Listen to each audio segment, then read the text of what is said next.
Hello, crafty stampers. Okay, so this is another video that I'm trying to get done. This is the watercolor happy birthday. You don't have to put happy birthday. You can put whatever you want. If you want to stamp it, if you want to use the sentiments that I sent you in pink and gold.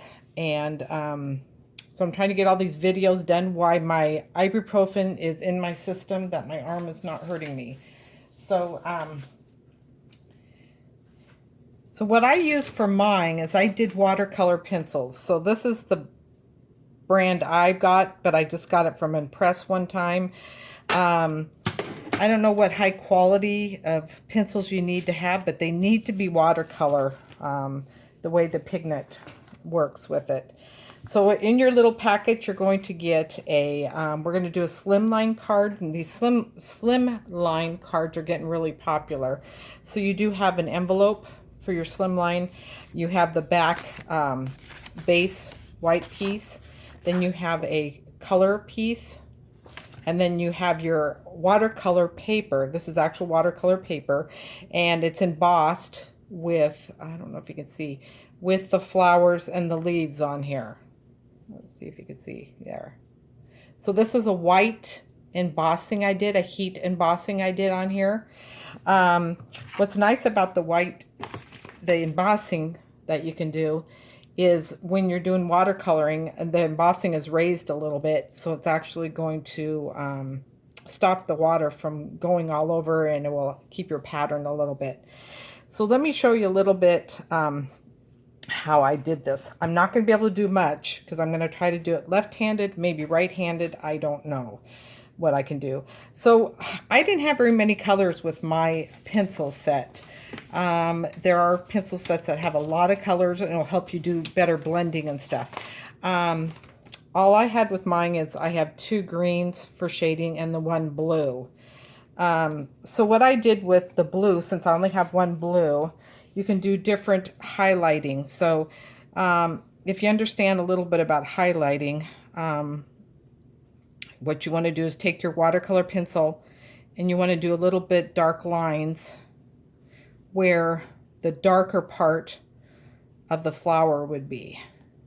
So where the shadowing would be, like in here, this is going to be heavy shading because these 2 petals are against each other.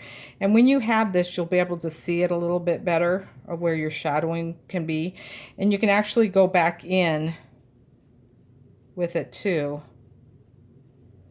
and shadow after you've done one set and let it dry a little bit. You can go back in and do some shadowing. So here's some shadowing. Okay, so I'm just going to try a little bit. So let's try a little bit of the blue.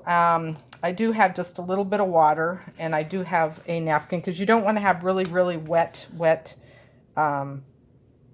heavy water on this. So let me go ahead and do my green a little bit. And what I did with the green is, for the leaves, is I did, first of all, I just colored my green in. And where I kind of want it a little bit darker, I took my darker one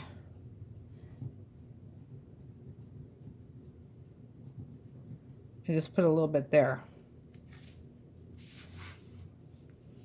So what you want to do is, I would get the a slim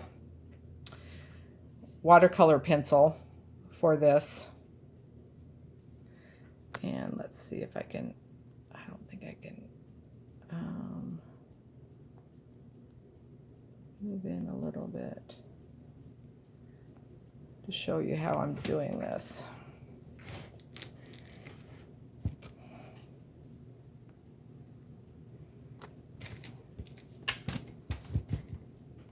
Okay, see if you can follow it with there. So what I'm going to do is put a little bit of, see if I can get in the picture, a little bit of water on my brush. And then I want to tap it on the napkin so it's not really dark. And you want to start from your light here into your dark, because you don't want to spread the dark into your light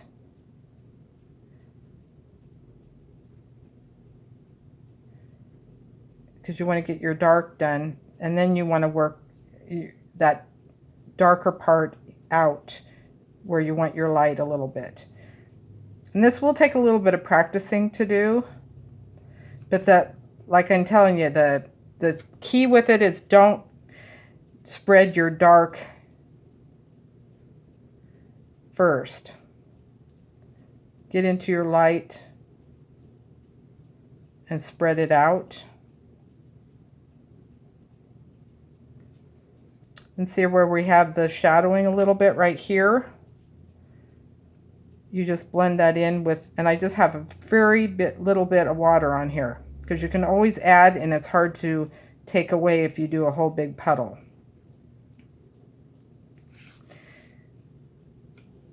Tap your brush each time you, and then I would just go into the dark.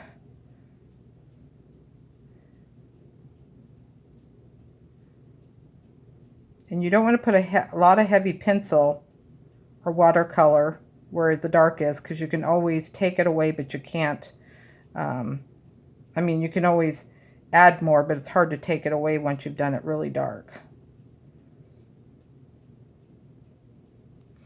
And then after these have dried a little, you can actually go in, after they've dried, add some more pencil and do a little bit darker spots that you want to do.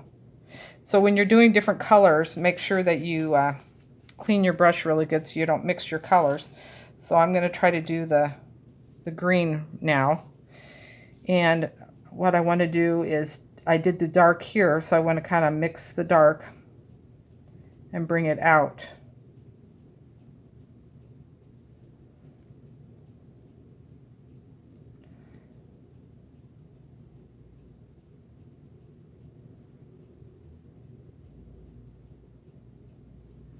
Like I told you on how you do it is the white embossing will stick out in your flower now more, because the watercolor will not stick on your white embossing, just like inks and stuff. It doesn't stick on it.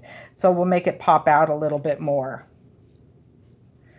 So then what I do is I just you work on your leaves first, or your flower first, and then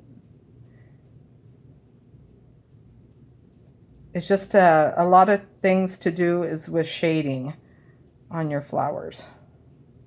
Like your flowers are going to be darker to the center than to the out, but then they're going to be darker when they overlap, like right here it overlaps a little.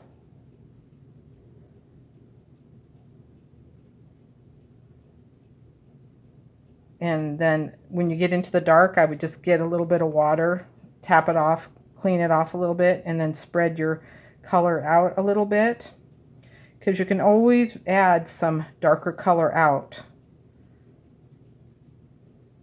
if you need to have more.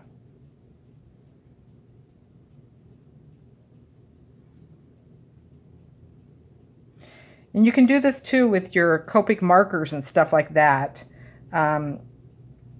When you are deciding to do something like this, it's best to do a bigger open stamp than tiny ones when you're first practicing how to do this, because it makes it easier to blend everything.